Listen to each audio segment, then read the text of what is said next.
Hi, everyone. My name is Janet Tebow. I have the pleasure of serving as the IDA Branch Council Chair. Thank you so much for joining us for another Motivational Monday educational webinar today. Today's topic is Building the Math Muscle, Activities to Support Mathematical Reasoning. This webinar will demonstrate simple activities to support mathematical reasoning in students of all ages.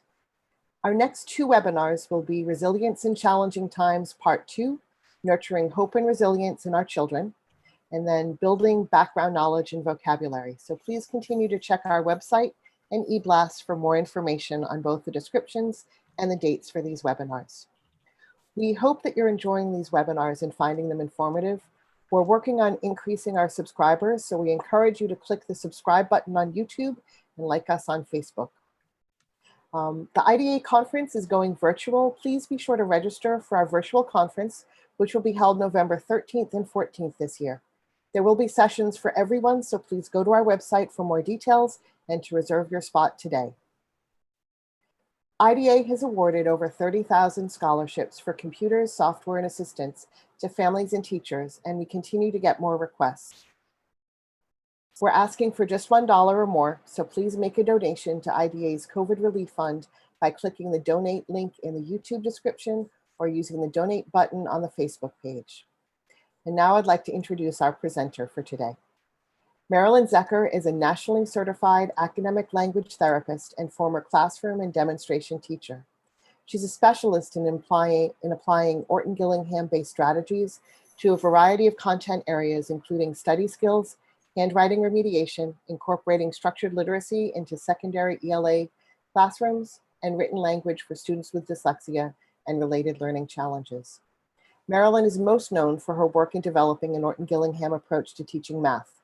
This approach emphasizes the importance of instructional language paired with explicit instruction in math concepts. Her work encompasses foundational math skills to algebra and geometry and can be applied to any curriculum. The approach aligns with the Common Core and other state standards, the Neuroscience of Mathematics Learning, and the recommendations of the What Works Clearinghouse and the National Council of Teachers of Mathematics. Her graduate level courses are offered on-site and via distance learning, both nationally and internationally. Marilyn is a frequent presenter at national and regional conferences, including IDA, LDA, and CTM, and she trains nationally for the Atlantic Seaboard Dyslexia Education Center in Rockville, Maryland. The center also hosts her Multisensory Math 1 and Multisensory Math 2 courses for educators, tutors, and parents. Her samples of her work are available on her private video learning channel, www.multisensorymath.online. So as you can see, you're in for a great webinar, so I'm going to turn the session over to Marilyn now. Thank you so much for joining us. Hi, everyone. I'm so pleased to be here. I'm always happy to get to know my IDA audience. And today we're going to be exploring some things about mathematics. And I had, when we began to think about this webinar, we asked for questions and we got over 550 questions. So we're going to try to answer as many of them as I can during the time of this webinar. And then I will take some time at the end to chunk them into basic topics, and we'll look at those. So we're here today to talk about building that math muscle. What does that mean, building the math muscle? Well, I'd like you to think for a moment, if the big game is coming up and the basketball coach says, gee, I'd like you to go out and practice a free throw. I don't think that's what the coach would say. I think the coach would say, go out and shoot 500 free throws to see if you're ready for the game. Well, we're going to be building that math muscle in multiple ways, looking at some big ideas in math. So what is that math muscle? I like to think of it as a unique way of thinking about the ability to access math concepts. Notice I did not say math facts. It's a way to reason mathematically and use patterns and things that we know to figure out other things.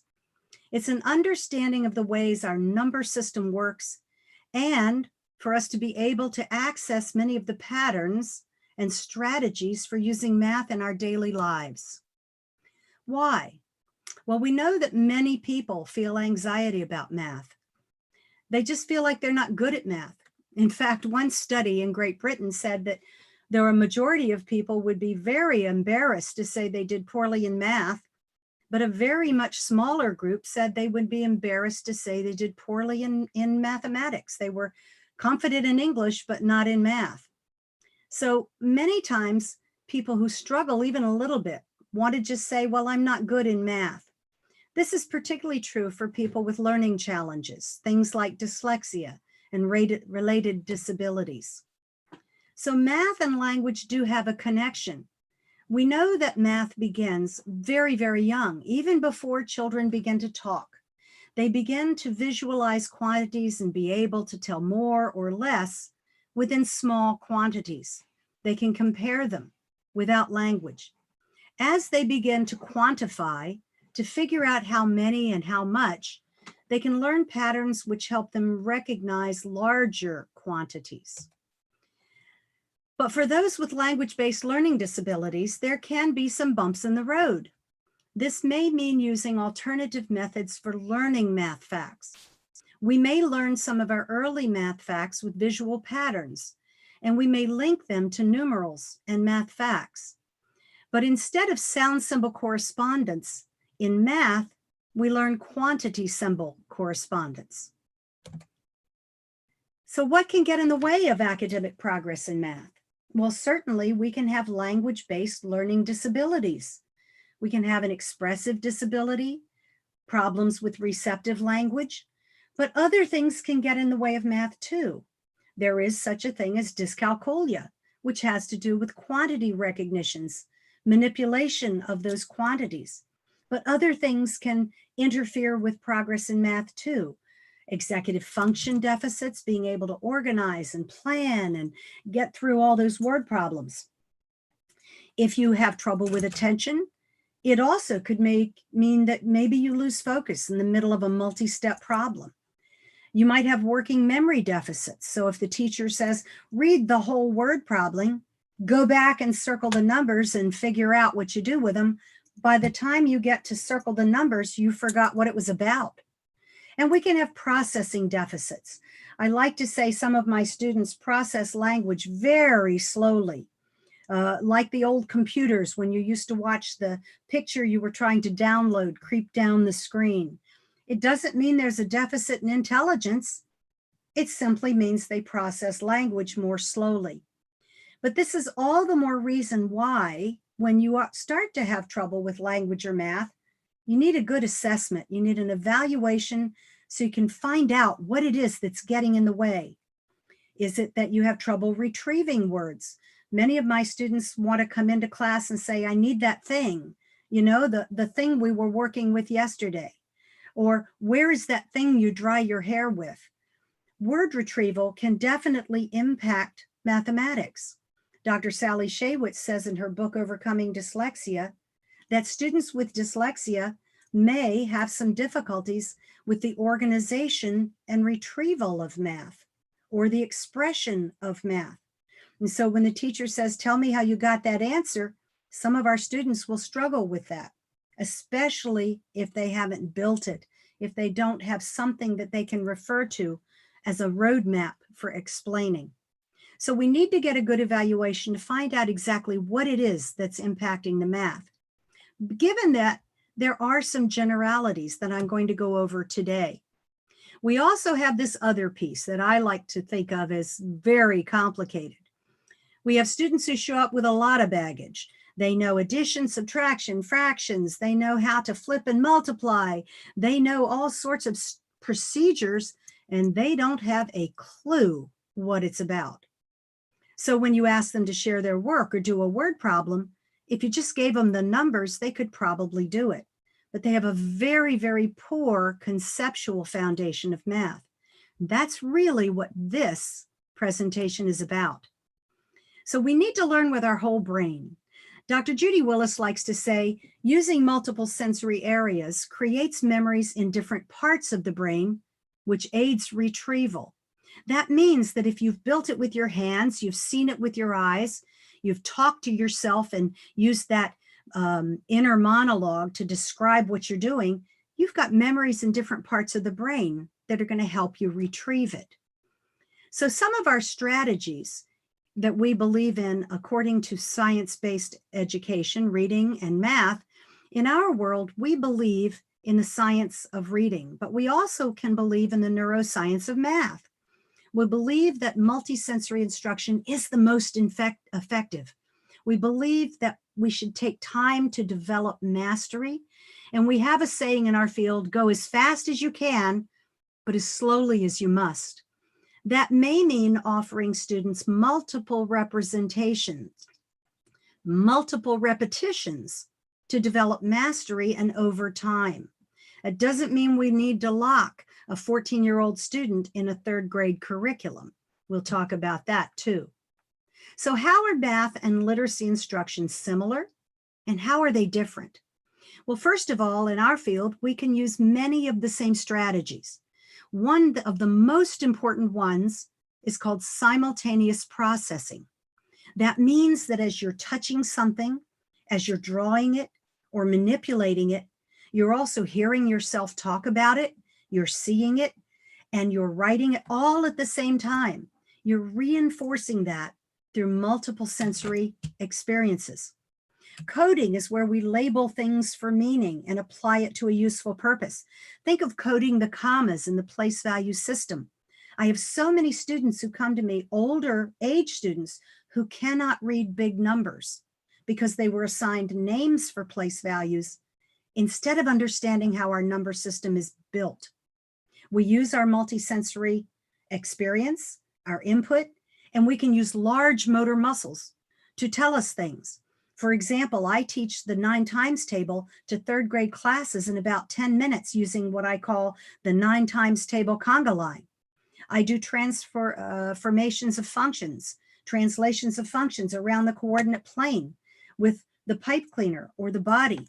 We do our 4 attributes of slope in algebra, and students show me what they've learned rather than telling me or answering A, B, or C on a test. We believe in a diagnostic prescriptive approach. So when we go back to those things like, is it attention deficit? Is it executive function? Is it working memory? We want to look at how each student learns, and we want to teach the way they learn. And that's an important thing. We don't have a one-size-fits-all math approach. So how are math and literacy different?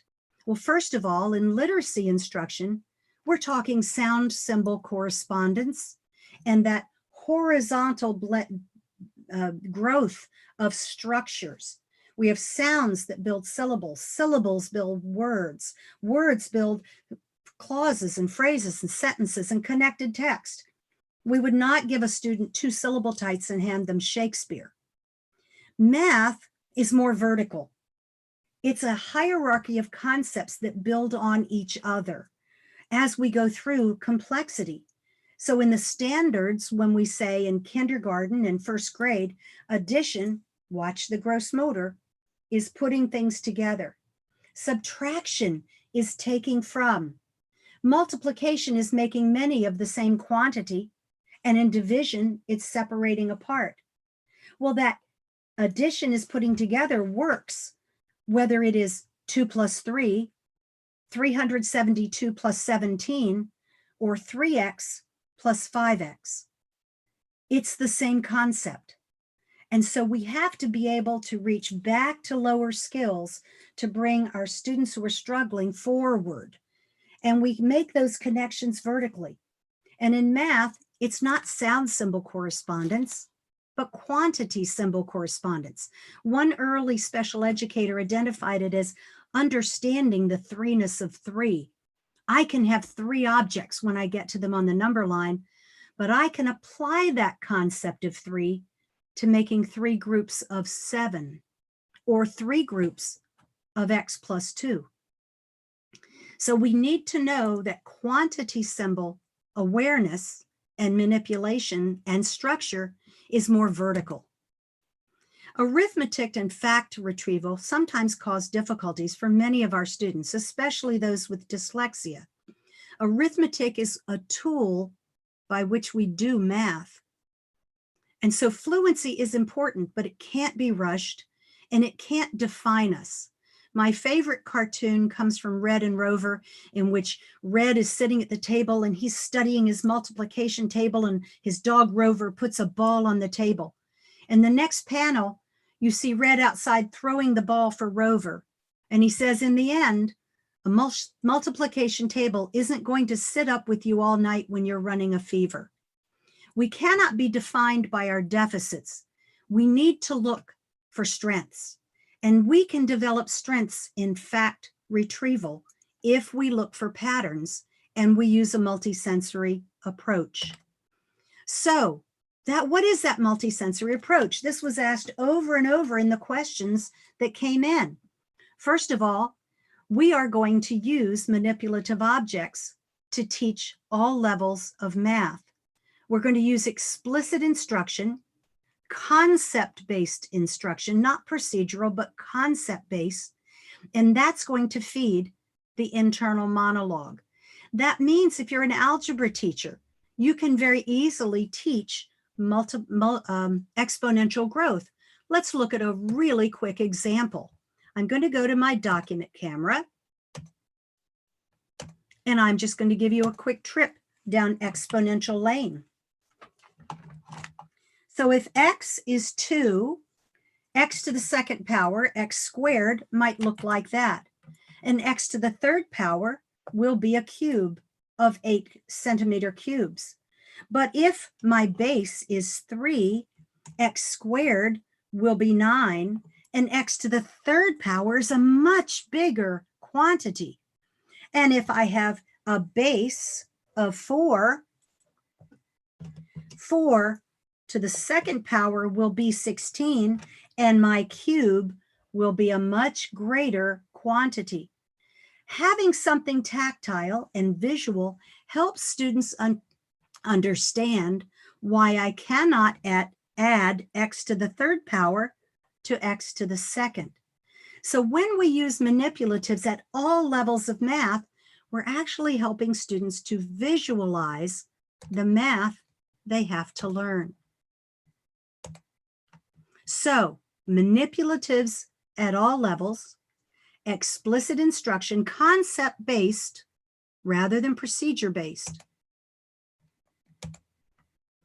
So what is one of our tools? In instruction, we're going to use an evidence-based instructional tool that's advocated by many state special education departments. It's called Concrete Representational Abstract Instructional Sequence. Concrete, you just saw. You put something in their hands that introduces the concept.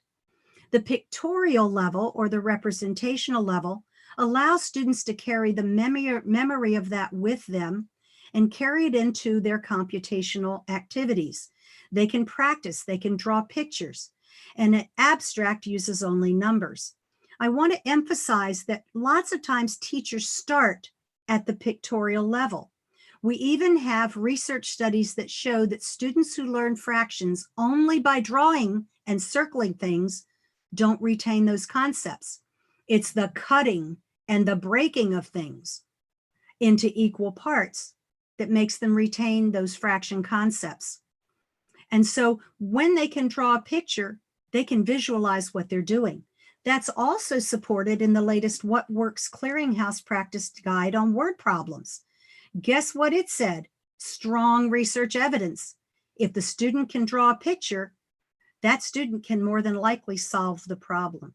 So we can't overlook the transition for all three levels. So what are manipulatives? They can be anything. They can be specific, like bundling 10 pencils with a pipe cleaner to make a bundle of 10. Recognizing and practicing that 5 plus 5 equals 10, 8 plus 2 equals 10. Making word problems with matchbox cars and parking spaces. Making our numerals in rice in a cookie sheet. Recognizing that Legos can actually build multiplication models. Recognizing that rulers and tape measures are important as number lines. And when we use things like traditional manipulatives like base 10 blocks, always, and I really want to emphasize always, put them in patterns for easy recognition. So we can use traditional manipulatives that you can purchase from an educational supply store, but you can build base 10 models with snack bags and dry kidney beans. So they can be almost anything as long as it illustrates the math. So when we build the math muscle, we're going to use the big ideas of math. And I take this from the National Council of Teachers of Mathematics. In their intervention position paper, they say that when we are going to help older students who are weaker, sometimes they look like Swiss cheese. They know some things and they don't know others. Maybe they understood place value, but not fractions. The NCTM says, look at the big ideas of math, and that's what we're doing today. One source I really like is a website called Achieve the Core Math Focused by Grade. It doesn't matter whether you're a Common Core state or not, or whether you're a Common Core supporter or not. This is built on the National Council of Teachers of Mathematics focal points. What is appropriate at each grade level for each student to try to master? And it has a really concise piece on this website where you can look at, what do I need to teach in second grade? And it's on one sheet. What do I need to do if I'm homeschooling my student and I want to look back and see what they missed in third grade? Well, that website will show you what they should be able to do. So for example, in the standards, kindergarten and first grade, I see teachers doing great work and doing really complex things. But the fluency standard in kindergarten is only being able to add and subtract within 5. And in first grade, they might count to 120 or 121, but they only have to be automatic in adding in all the numbers under 10. That means 5 plus 3, 4 plus 5, 6 plus 2. Those addition facts need to be firmly in place when that child leaves first grade. Why? Because now they're linking 5 plus 3 is 8 to 50 plus 30 is 80 as they move into place value. So that's a great website and resource for you to explore. Looking for quantities. So now we're getting into our big ideas for this webinar. The human brain recognizes quantities and patterns, and we're going to build on that. So our first big idea is a word some people have heard of and some haven't. It's called subitizing. It's recognizing quantities automatically and saying, oh, I know that. That's 4. Seeing a pattern maybe that helps make a larger group, and mastering the composition and decomposition of quantity. What does that mean to compose and decompose? Well, I can compose a 10 by putting 8 craft sticks with 2 sticks and bundling them. I can decompose that quantity by taking 10 craft sticks that are bundled and taking that band off and moving them all into the ones place. So let's do some practice. Can you tell me how many? Oh, it went faster. Let me back that up 1. There we go. Here was our first one. Name that quantity. Name that quantity. How many do you see? Name that quantity. How many do you see? Do you see a pattern? Name that quantity. And if you recognize that without counting the dots or adding 5 plus 4, you can subitize at the highest level. You need to know what that is, and our students need to recognize that as 9, not as 5 and 4. Name that quantity, and that one, and that one. Now, here's where I run into problems when I work with teachers and adults, parents, anyone. And they'll look at that and they'll say, well, I use the base 10 blocks. That's 1,430. And there's a reason for that. And it comes from neuroscience. Neuroscience says the human brain can recognize small quantities like 3 and 4 automatically. And after that, it needs to be in a pattern. I bet none of you had trouble recognizing the 5 buttons. But in order to do the subitizing of those little tiny blue cubes, you would need to know that you could make them into a pattern rather than count 1 by 1. Counting is actually inefficient. So let me define this for you. If you're homeschooling or you're teaching in the classroom, there are 2 levels of recognizing quantity. One is called perceptual. I see it, I know it, that's 5. The higher level, as defined by Douglas Clements in a very important article, is conceptual. And it's seeing 2 dice together and saying 8. The child who cannot do conceptual subitizing and is still counting on to add or counting back to subtract is at a disadvantage. So developing our numeracy ideas, we can practice those. See dice in a bowl, throw 2 dice in a bowl and name the total quantity. Do it again, do it again, do it again. How many did you get right in 30 seconds? I invented a game called Make a 10, in which we throw 5 dice in a bowl. And if you can make a 10 with 2 dice, it gets 1 point. But, you know, like we know that there are people who can use strategies. We say dogs do tricks, but smart people use strategies. If I can make a 10 with 5 and 4 and 1, and I say 9 plus 1 is 10, it gets 5 points and tally marks on the scoreboard. So we can practice numeracy patterns lots of ways and then use them. So one of the things I do with my students in my summer programs is to look at add-ins of a number under 10, like 7. And I want to add 8 plus 7. I can't be bothered to remember every single addition fact, so let me decompose 7 as 2 plus 5. You see there, I have 8 plus 2, it's a 10. And bundle your 10 and add the rest. But now I can apply that at a higher level. What is 78 plus 7? It's 78 plus 2 to make 80, bundle your 10 and add the rest. That is reasoning mathematically. So subitizing and recognizing those patterns also lets us apply them at higher levels across place value. It's amazing when I watch 4th and 5th graders reading big numbers and I say, so what is 400 plus 300? What do you think 7 million minus 3 million would be? What would 8 billion minus 6 billion be? And they start to see that pattern. So when my pre-algebra group comes in, I say, what is 3 minus 7? And they should be able to say -4 without counting on a number line. Those number bonds are critical to reasoning mathematically. So use that pattern. So here's one I did in my algebra prep group this week. 1.5 times a number, and I laid the dice down and I said to my students, do you see 4? 1.5 times a number is all of the number and half of it more. All of the number and half of it more. 1.5 times 4 is 6. 1.5 times 6 is all of 6 and half of 6 more. 1.5 times 6 is 9. 1.5 times 60 is all of 60 plus half of 60 more. 1.5 times 60 is 90. 1.5 times 800 is all of 800 plus half of 800 more. And if you're an American, you're going to say 1200. And that's an improper number. It's really 1,200, but that's for another discussion.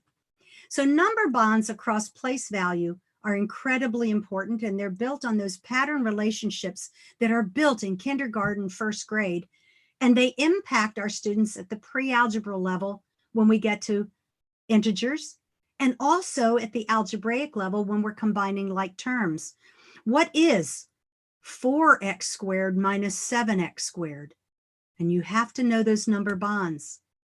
So our next big idea is place value, critically important. And this is one I feel very strongly about. I feel that students in the 1st grade need to know how to build the place value system. Now, I use craft sticks because there's weight and bulk when they build it. And I say to my 1st graders, I want you to lay 5 sticks down in tally marks. Lay 5 sticks down in tally marks. Hand them to your partner who bundles them into a 10. See how many 10s you can build in 2 minutes. And we do that for 2 days or 3 days. And the next day I say, let's make tally marks with the 10s. and bundle them. And, you know, one little first grader said, gee, come help me, James. It takes 4 hands to hold 100. We are going to take place value and our bundling strategy, composing a 10, and build the place value system. And one of the most valuable things I got from IDA at a conference one year, Harley Toomey said, never stop at the 1,000. Now, I build 1,000. And when I take this into 4th graders and I say, this is 1,000, can you see all those hundreds bundled into my 1,000? Why, it takes all kinds of bands and elastic to hold that 1,000 together. And so that's a critical piece of understanding not only how our place value system is organized, but the meaning of magnitude. So place value is critically important. And I say to students, read it with your hands. That simultaneous processing. What is the number you built? 135. What is it made of? It's made of 100, 3 10s, 5 1s. That's our expanded form. When my middle school students come in, I often build big numbers like this one over here, 35,354, and I've got some decimal fractions there. But for you 1st and 2nd grade teachers and intervention teachers, asking them what it's made of and what its name is, that's critical to understanding its parts. Reading big numbers. Well, look here.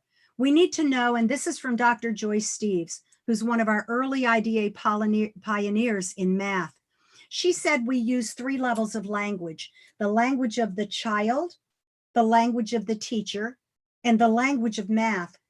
So when we are decoding or reading our big numbers, we need to know that we have hundreds, tens, and ones in every period. So I have the hundreds, tens, and ones of thousands, the hundreds, tens, and ones of millions, and that we read our tens and our ones together, and the name changes. So when 2nd grade teachers and 1st grade teachers are working with those 2-digit numbers, we need to know the origin of the words. That's our morphology. We don't know if at one time in history, 2 was pronounced twu, because listen to that sound, 20.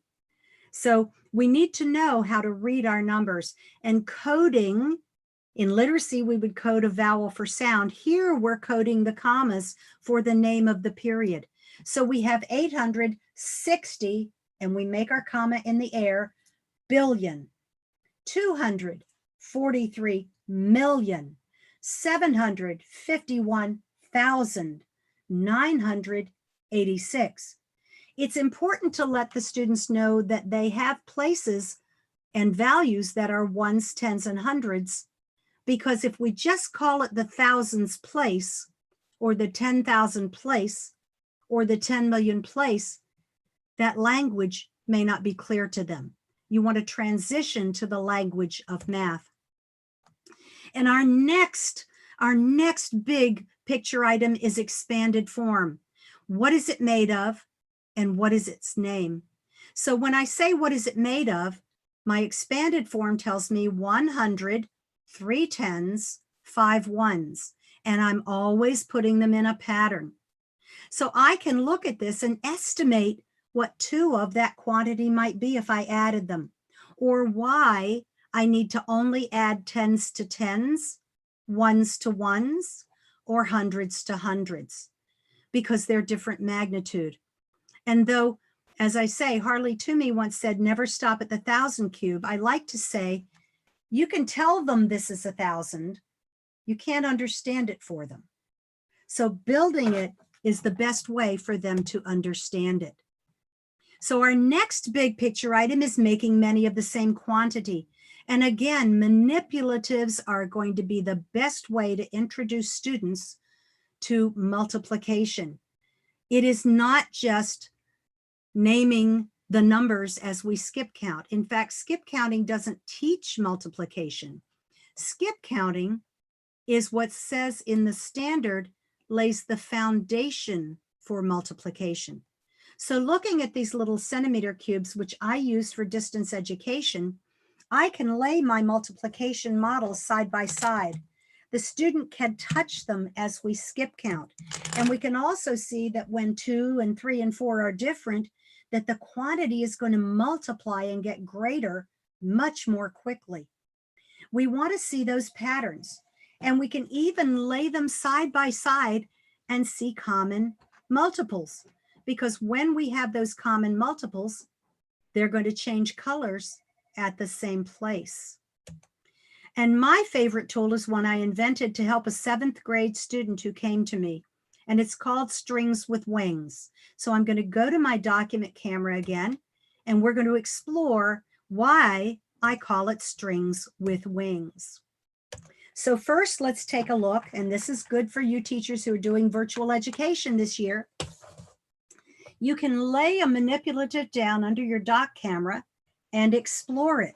You can see where the colors change at the same time. That's your first or shared common multiple.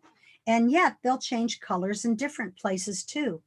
I can see how 2 multiplied is different from multiples of 3, is different from multiples of 4. And I could, with younger students, say 2, 4, 6, 8, 10, 12. There's your simultaneous processing. As the students get older, those cubes get more difficult to use because they start to fall apart. So I use my strings with wings. These are 9mm pony beads and a shoestring or a craft string. Here they are. You want to put contrasting colors next to each other, no pink next to orange. And when I teach multiplication, I'm mindful of memory issues. So I'm not going to teach an entire times table at one time. I'm going to start with something as simple as 4 products. And I'm going to transition my language as I teach it. 1 group of 7 is 7. 2 groups of 7 makes 14. 7, 14. 1 group of 7 is 7. 2 groups of 7 is 14. 3 groups of 7, or 3 times 7, can be 21.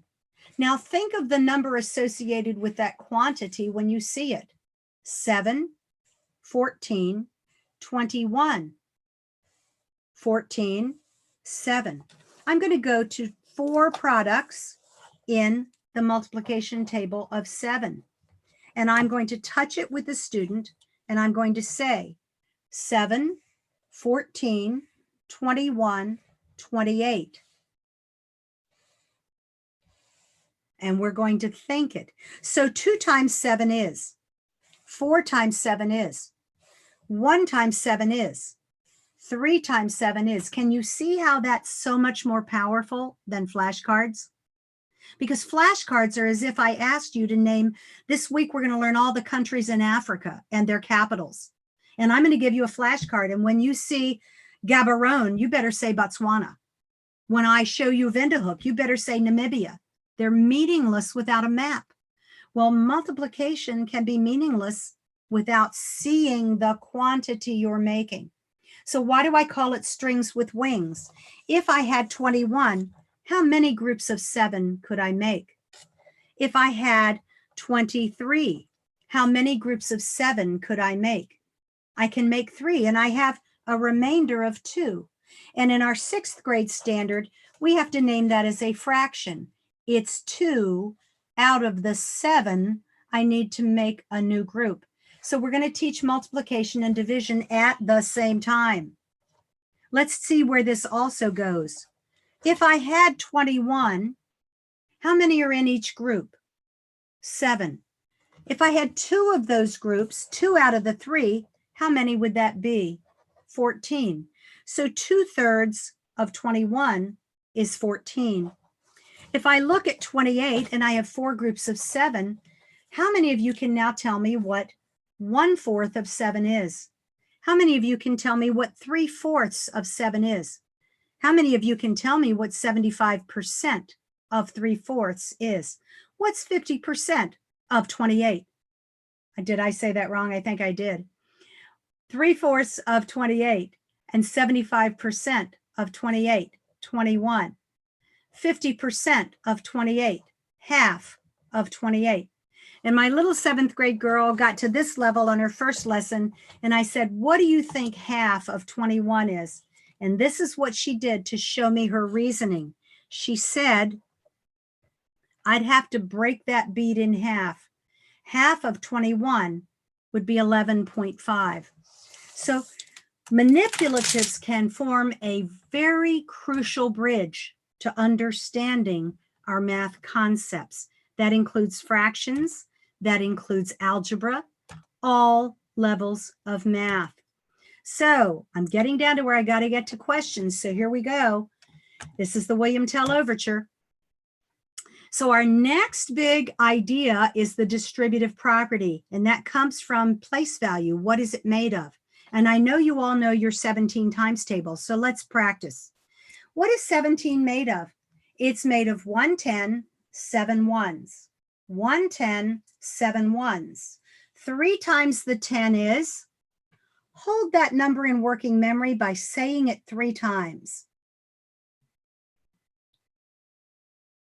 And 3 times the 7 is, put them together, and you just did 3 times 17. Let's do 5 times 17. 5 times the 10 is, 5 times the 7 is, put them together. Now with students, I might go a little more slowly, but here's the big one. Can you do 7 times 17? I know you know your 17 times table. 7 times the 10 is,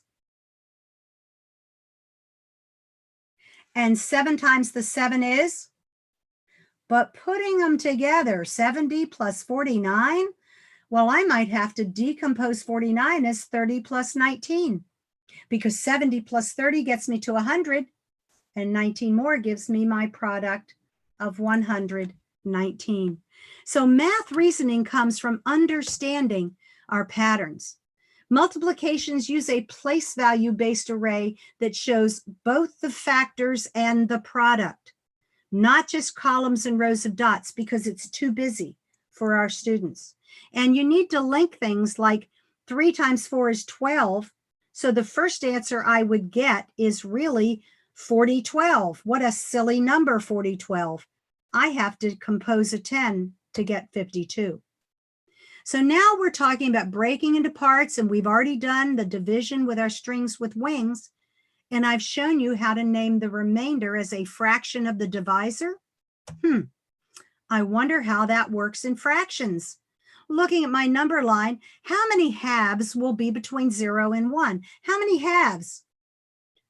How many halves will there be in 2? How many halves will there be in 3? Are you seeing a pattern? So what is 1 divided by 1/2? What is 3 divided by 1/2? What is 8 divided by 1/2?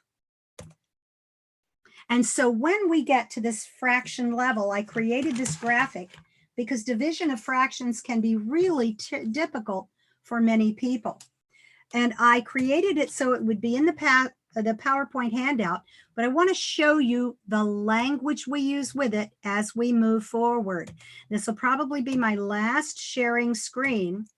So when I say with my explicit language, how many pieces the size of 1/3 can I make from 1/2?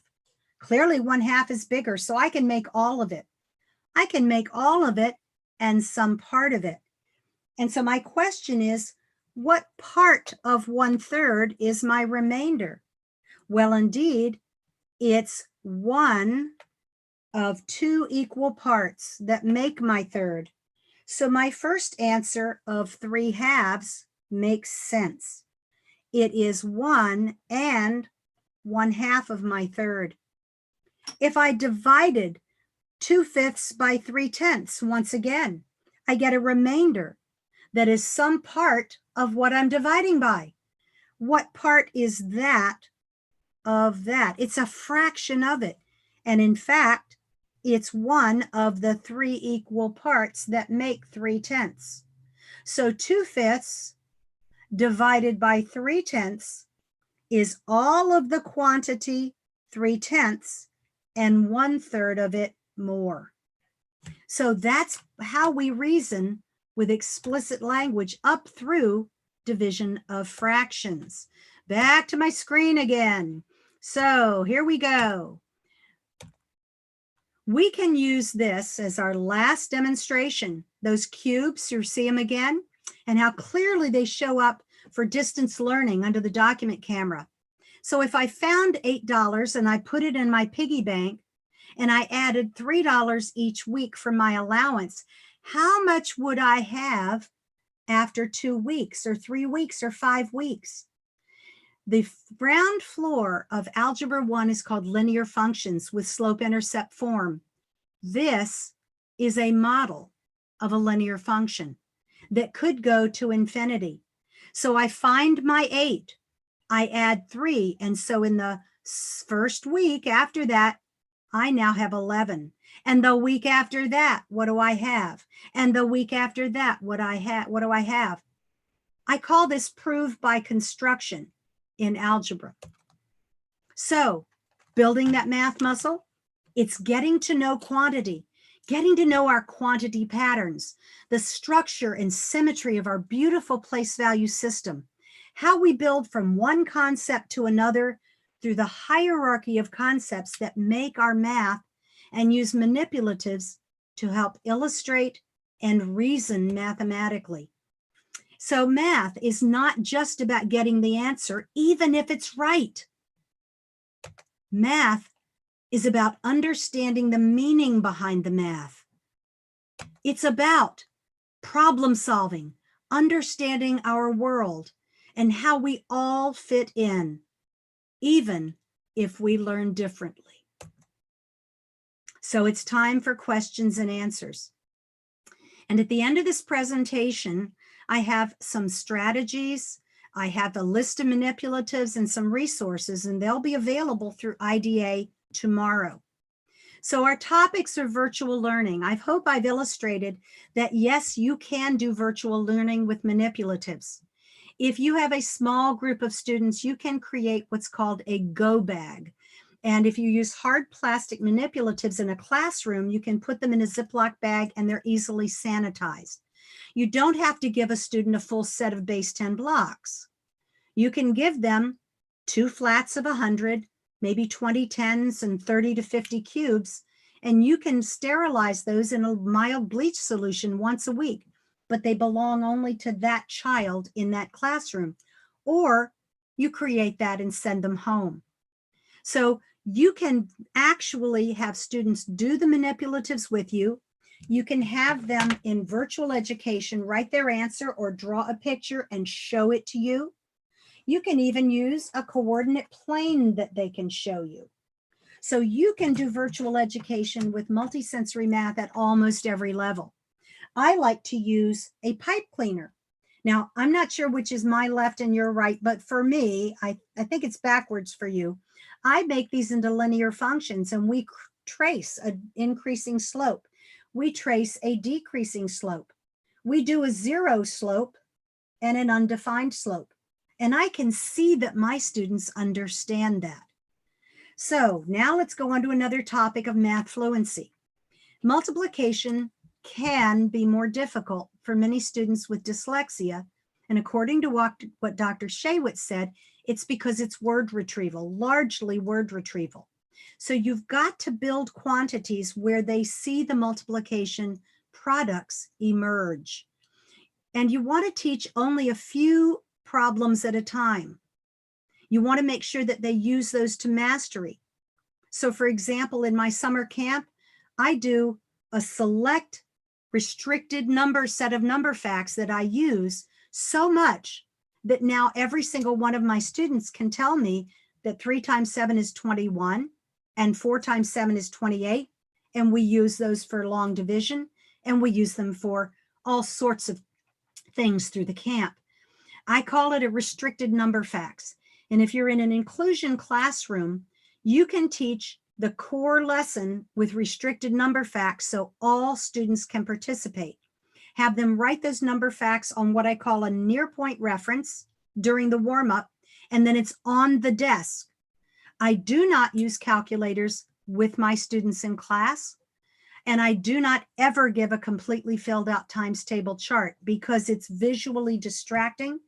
And students who have disability that's called figure ground are constantly hunting and pecking through that busyness on the page to find the number they want. So my students will write 1, 2, no more than 3 times tables on a blank times table chart, and we use those numbers daily until they're automatic. I like to say we teach, there is no timetable for times tables. We teach fewer facts at a time to develop fluency over time. And if you're in an inclusion class, you can differentiate with your program materials for independent work and homework. Use accommodations for tests and quizzes and independence work. I love calculators. I do use them. But many of my students have dyslexia, and we need to work on building fluency. So I do it a little at a time. How do we support students with word problems? Well, there I can lead you to some sources, one of which is on the IDA website. The What Works Clearinghouse Practice Guide was updated in 2018 in October, and it comes out with evidence-based recommendations that either have strong evidence to support them, moderate evidence to support them, or weak evidence to support them. I use only strong and moderate evidence. And one of the things they said is that if students can draw a picture, they can more than likely solve a problem. Number 2, we need to help them reason as they go through. And in the presentation I gave at IDA, that is still video available on their website, it's called The Perfect Storm When Reading and Math Meet. And so that's still available for viewing on the IDA website. And I've put the title of it and the number in my resources. I believe in teaching children to read the word problem 1 sentence at a time and read and draw and calculate as they go along. So filling the gaps for older learners. Let's look at that Achieve the Core Math Focus by Grade and look at the grade level standards. And then the first 2 or 3 weeks of school, go back and fill in the big picture concepts. We're not talking about building the fluency for the entire times table in 2 weeks. We're talking about, what does addition mean? What is subtraction meaning? And there are 2 meanings. What does division mean? What is a remainder? We trace that word back to its Indo-European root, and it means to be left behind, as in a widow. We're going to use multisensory math. I've explained, I think, what it is. We have that structured, sequential, cumulative, and thorough, trip through the concepts, applying one to another. And when a student falls short, we want to take 3 steps forward to go backwards to go 5 steps forward. We want to go back and say, oh, your problem is at this level. Let's learn what that is and then bring it forward. We want to make sure that our language is explicit, and we want to use 3 levels: the language of the child, the language of the teacher, and we get to the language of math. You must get to the authentic math vocabulary, not taught as vocabulary in an English lesson, but lived and breathed and built as they build their math problems. So what is the product? Factors build a product, the way a factory builds a product. 3 and 4 are factors that build the product 12. It has to be linked to the meaning of the math and not taught like a list of vocabulary words you study. I've given you a list of manipulatives for kindergarten through grade 5, but really my manipulatives are used at any level, including algebra. So they include things like pattern blocks. One of my favorite that I'm using a lot of now is fraction tiles, because when you turn them over, you can do proportional reasoning with the blank side. So I can say what part of the black is the orange. Whoops, wrong one. What part of the black is the orange? You can illustrate the meaning of common denominators without a single number getting in the way of understanding it. I also had a lot of questions about curricula, and I'm not going to step into that one. I will tell you that 2 years ago or 3 years ago, we had a symposium at IDA in which some really great people in our field came together. And we basically said there is no perfect curriculum for our students. It doesn't exist. There's not a drag and drop program that's perfect because we do diagnostic prescriptive teaching. So I would suggest that you get a curriculum you like or one that you have to use through your school system. And you make sure that it's your reference, but it's not necessarily every road you take on the roadmap. You need to make sure that what you're teaching makes sense and that it is mathematically accurate, that your language is mathematically accurate. For example, we're not borrowing and carrying anymore because, honey, we ain't giving nothing back. We are going to compose a 10. We're going to regroup and rename. That's okay, but it's got to be mathematically accurate. So there are some curricula that are better than others. Look for something where the materials are not in 12-point font. We frequently need to have them to be larger, where there is ample workspace and white space, where the language of your curriculum is not too language heavy, that you can say fractions, 1/3 is one of 3 equal parts of 1, and use your number lines, your shapes, your various representations. We know from research that dyslexic students may take 3 to 5 experiences at the concrete level before you can move them to the pictorial and the abstract. So give them plenty of experience at that concrete hands-on level. And so look for a curricula that serves the needs of your students, whether it's homeschooled, classroom, virtual, whatever, but use it as a reference and make sure that you understand the underlying concepts. So use manipulatives at all grade levels. They illustrate the meaning behind the math. We're going to use strategies like there's no timetable for times tables, and we're going to use fewer facts at a time to develop fluency over time. Ditch the drill, the flashcards, and the time drills. They just create anxiety. You want to use graphic organizers and visual dictionaries that help them anchor themselves in pictures and representations. You want to make sure that you separate the concept you're teaching from computational complexity. Use a restricted number fact set to teach new things with friendly numbers. Differentiate with your accommodations for practice. Make sure you start with the word problems so they don't say, when will I ever use this? Practice mental math daily. So what is 75% of 280? Can you figure that out? Make sure you use near-point references where they can touch them. The number line does no good on the wall above the smartboard. It needs to be on the desk where they can touch it. Make sure your instructional language is repeatable, retrievable, and mathematically accurate. Here are some references I've given you: the What Works Clearinghouse Practice Guide, the National Council of Teachers of Mathematics position paper on intervention, Achieve the Core, Math Focus by Grade, you'll love it. Fluency Without Fear by Stanford University's U Cubed teaches you ways to teach math facts. Multiplication Facts by Christopher Wooden is a great book. It's a great resource to have. And so our references, here is the problem solving word problem video I did for IDA ages ago, 2018 conference, Saturday session S4.